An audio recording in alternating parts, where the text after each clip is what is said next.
Hi hello ನಮಸ್ತೆ ಎಲ್ಲರೂ ಹೇಗಿದ್ದೀರಾ? ನೀವೆಲ್ಲರೂ ಚೆನ್ನಾಗಿದ್ದೀರಾ ಅಂತ ಅಂದ್ಕೊಂಡಿದ್ದೀನಿ. ಹಾಗೆ ನಾನು ಕೂಡ ಚೆನ್ನಾಗಿದ್ದೀನಿ ಅಂತ ಹೇಳ್ತಾ ಇವತ್ತಿನ ಕುಕ್ಕಿಂಗ್ ಬ್ಲಾಗ್ನ ಸ್ಟಾರ್ಟ್ ಮಾಡ್ತಾಯಿದ್ದೀನಿ.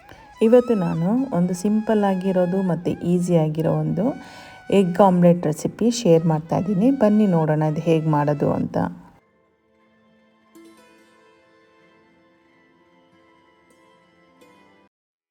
ನಾನಿಲ್ಲಿ ಒಂದು ಬೋಲ್ ತೊಗೊಂಡಿದ್ದೀನಿ. ಆ ಬೋಲ್ಗೆ ಸುಮಾರು ಒಂದು 8 ಮೊಟ್ಟೆನ ನಾನು ಒಡೆದು ಹಾಕ್ಕೊಳ್ತಾ ಇದ್ದೀನಿ. ನೀವಿಲ್ಲಿ ಮೊಟ್ಟೆನ ಹೆಚ್ಚು ಕಮ್ಮಿ ಮಾಡ್ಕೊಳ್ಬೋದು. ನಂತರ ಒಂದು ಕ್ಯಾರೆಟ್ನ ನಾನಿಲ್ಲಿ ತುರ್ಕೊಳ್ತಾ ಇದ್ದೀನಿ.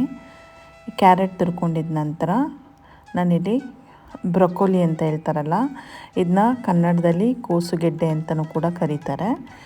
ಈ ಬ್ರೊಕೊಲಿ ಕೂಡ ನಾನು ತೊಳೆದು ಬ್ರೊಕೊಲಿನ ತುರ್ಕೊಳ್ತಾ ಇದ್ದೀನಿ. ಬ್ರೊಕೊಲಿ ಒಂದು ಟೇಸ್ಟಿ ತರಕಾರಿ ಅಂತ ಎಲ್ಲರಿಗೂ ಗೊತ್ತಿರುತ್ತೆ. ಇದು ಹಲವಾರು ಪೋಷಕಾಂಶಗಳಲ್ಲಿ ಸಮೃದ್ಧ ಆಗಿದೆ. ಇದು ಎಲ್ಲ ತರಕಾರಿಗಳಿಗಿಂತ ಹೆಚ್ಚು ಸಮೃದ್ಧಿಯಾಗಿರುತ್ತೆ. ಮತ್ತು ಈ ತರಕಾರಿ ಅಂದರೆ ಈ ಬ್ರೊಕೊಲಿ ವಿಟಮಿನ್ ಸಿ ಮತ್ತು ವಿಟಮಿನ್ ಇ ಹೊಂದಿದೆ. ಸ್ಕಿನ್ ಮೇಲೆ ಅಲರ್ಜಿ ಆಗದೇ ಇರೋ ಹಾಗೆ ತಡೆಯುತ್ತೆ ಈ ಬ್ರೊಕೊಲಿ. ಮತ್ತು ಕ್ಯಾನ್ಸರ್ ಬರದೇ ಇರೋ ಹಾಗೆ ಕೂಡ ಹೆಲ್ಪ್ ಮಾಡುತ್ತೆ ಈ ಬ್ರೊಕೊಲಿ. ಈ ಬ್ರೊಕೊಲಿ ಡಯಟ್ ಮಾಡಬೇಕು ಅಂತ ಅಂದ್ಕೊಂಡ್ರು ಕೂಡ ಮಾಡಿಸಿ ತರಕಾರಿ ಅಂತಲೇ ಹೇಳ್ಬೋದು. ನೋಡಿ, ಇವಾಗ ಬ್ರೊಕೊಲಿ ಎಲ್ಲ ತುರಿದಿಟ್ಕೊಂಡಿದ್ದೀನಿ. ಇದಾದ ನಂತರ ನಾನಿಲ್ಲಿ ಮಶ್ರೂಮ್ ಕೂಡ ಕಟ್ ಮಾಡ್ಕೊತಾ ಇದ್ದೀನಿ.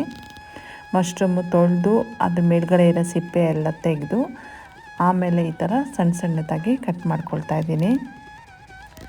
ಇದಾದ ನಂತರ ಸ್ಟವ್ ಮೇಲೆ ಒಂದು ಪ್ಯಾನ್ ಇಟ್ಕೊಂಡಿದ್ದೀನಿ. ಆ ಪ್ಯಾನ್ಗೆ ಈ ಮಶ್ರೂಮ್ನ ಕಟ್ ಮಾಡಿ ಇಟ್ಕೊಂಡಿರೋ ಮಶ್ರೂಮ್ನ ನಾನು ಫ್ರೈ ಮಾಡ್ಕೊಳಕ್ಕೆ ಹಾಕ್ಕೊಳ್ತಾ ಇದ್ದೀನಿ. ಸ್ವಲ್ಪ ಎಣ್ಣೆ ಹಾಕ್ಕೊಂಡು ಈ ಮಶ್ರೂಮ್ ಕಟ್ ಮಾಡಿರೋ ಮಶ್ರೂಮ್ನೆಲ್ಲ ಅದಕ್ಕೆ ಸೇರಿಸ್ಕೊಂಡು ಅದಕ್ಕೊಂದು ಸ್ವಲ್ಪ ಉಪ್ಪು ಮತ್ತು ಅರಿಶಿನ ಹಾಕಿ ಫ್ರೈ ಮಾಡ್ಕೊಳ್ತೀನಿ.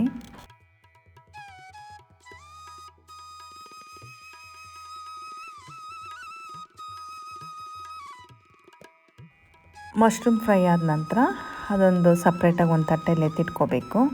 ಇದಾದ ನಂತರ ನಾನಿಲ್ಲಿ ಎಗ್ನ ಬೀಟ್ ಮಾಡ್ಕೊಳ್ತಾ ಇದ್ದೀನಿ. ಚೆನ್ನಾಗಿ ಬೀಟ್ ಮಾಡ್ಕೊಳ್ಬೇಕು, ನೊರೆ ಬರೋ ಥರ ಬೀಟ್ ಮಾಡ್ಕೊಳ್ಬೇಕು. ಇದಕ್ಕೂ ಕೂಡ ಸ್ವಲ್ಪ ಉಪ್ಪು ಮತ್ತು ಅರಿಶಿನ ಹಾಕ್ಕೊಂಡು ಮತ್ತೆ ಬೀಟ್ ಮಾಡ್ಕೊಳ್ತೀನಿ. ಇವಾಗ ಬೀಟ್ ಮಾಡ್ಕೊಂಡಿರೋ ಮೊಟ್ಟೆಗೆ ತುರಿದಿಟ್ಕೊಂಡಿರೋ ಬ್ರೊಕೊಲಿ ಮತ್ತು ತುರಿದಿಟ್ಕೊಂಡಿರೋ ಕ್ಯಾರೆಟ್ನ ಸೇರಿಸ್ಕೊಳ್ತಾ ಇದ್ದೀನಿ. ಇವೆರಡು ಸೇರಿಸ್ಕೊಂಡಿದ್ದ ನಂತರ ನಾನಿಲ್ಲಿ ಓಟ್ಸ್ನ ಒಂದು ಅರ್ಧ ಕಪ್ನಷ್ಟು ಓಟ್ಸ್ ಇಟ್ಕೊಂಡಿದ್ದೆ, ಅದು ಕೂಡ ಸೇರಿಸ್ಕೊಳ್ತಾ ಇದ್ದೀನಿ. ಮತ್ತು ಈ ಮಶ್ರೂಮ್ನ ಫ್ರೈ ಮಾಡಿ ಇಟ್ಕೊಂಡಿದ್ನಲ್ಲ, ಅದು ಕೂಡ ಸೇರಿಸ್ಕೊಳ್ತಾ ಇದ್ದೀನಿ. ಅದು ತಣ್ಣಗಾಗಿದೆ. ಇದೆಲ್ಲ ಸೇರಿಸ್ಕೊಂಡು ಒಂದು ಸಲ ಎಲ್ಲ ನೀಟಾಗಿ ಮಿಕ್ಸ್ ಮಾಡ್ಕೊಳ್ಬೇಕು. ನಂತರ ಸ್ಟವ್ ಮೇಲೆ ಒಂದು ತವ ಇಟ್ಕೊಂಡಿದ್ದೀನಿ, ಸೇಮ್ ತವ. ಆ ತವಾಗೆ ಸ್ವಲ್ಪ ಎಣ್ಣೆ ಸೇರಿಸ್ಕೊಳ್ತಾ ಇದ್ದೀನಿ. ಎಣ್ಣೆ ಸೇರಿಸ್ಕೊಂಡಿದ್ದ ನಂತರ ನಾವೇನು ಇವಾಗ ಮೊಟ್ಟೆ ಎಲ್ಲ ಬೀಟ್ ಮಾಡಿ ಎಲ್ಲ ತರಕಾರಿ ಎಲ್ಲ ಹಾಕಿಟ್ಕೊಂಡಿದ್ವಲ್ಲ, ಅದನ್ನ ಇವಾಗ ಸೇರಿಸ್ಕೊಳ್ಬೇಕು. ಮೊಟ್ಟೆ ತವ ಮೇಲೆ ಹಾಕಿದ ನಂತರ ನಾನಿಲ್ಲಿ ಸ್ವಲ್ಪ ಬೆಣ್ಣೆ ಹಾಕ್ಕೊಳ್ತಾ ಇದ್ದೀನಿ. ಬೆಣ್ಣೆ ಹಾಕ್ಕೊಂಡಿದ್ದ ನಂತರ ತಟ್ಟೆ ಮುಚ್ಚಿಟ್ಬಿಟ್ಟು ಲಿಡ್ ಕವರ್ ಮಾಡಿ ಅದನ್ನ ಮೊಟ್ಟೆನ ಬೇಯಿಸೋಕ್ಕೆ ಇಡ್ತೀನಿ. ಇವಾಗ ನೋಡಿ, ಲಿಡ್ ಓಪನ್ ಮಾಡ್ತಾಯಿದ್ದೀನಿ. ಇವಾಗ ಆಮ್ಲೆಟು ಒಂದು ಸೈಡು ಬೆಂದಿದೆ, ಇನ್ನೊಂದು ಸೈಡ್ ಬೇಯಿಸ್ಕೊಡೋಣ. ಫ್ಲಿಪ್ ಮಾಡ್ಕೊತಾ ಇದ್ದೀನಿ. ಹುಷಾರಾಗಿ ತಿರುಗಿಸ್ಬೇಕು, ಇಲ್ಲಾಂದರೆ ಕಿತ್ತೋಗೋ ಚಾನ್ಸಸ್ ಇರುತ್ತೆ. ಇದಿಷ್ಟೇ ನೋಡಿ, ವೆಜಿಟೇಬಲ್ ಆಮ್ಲೆಟು ತುಂಬ ಚೆನ್ನಾಗಿರುತ್ತೆ. ಮತ್ತು ಡಯಟ್ ಮಾಡಬೇಕು ಅಂತ ಹೇಳ್ದವ್ರಿಗಂತೂ ಇದು ಮಾಡಿಸಿದ ರೆಸಿಪಿ ಅಂತಲೇ ಹೇಳ್ಬೋದು. ಹಾಗೆ ಡಯಾಬಿಟಿಕ್ ಕೂಡ ತುಂಬ ಒಳ್ಳೆ ರೆಸಿಪಿ ಇದು. ಹಾಗಿದ್ದರೆ ಈ ವಿಡಿಯೋ ನಿಮ್ಗೆ ಇಷ್ಟ ಆಗಿದೆ ಅಂತ ಅಂದ್ಕೊತೀನಿ. ಇನ್ನೂ ಎಷ್ಟೋ ಜನ ನನ್ನ ವಿಡಿಯೋನ ಸಬ್ಸ್ಕ್ರೈಬ್ ಮಾಡದೆ ನೋಡ್ತಾ ಇದ್ದೀರಾ.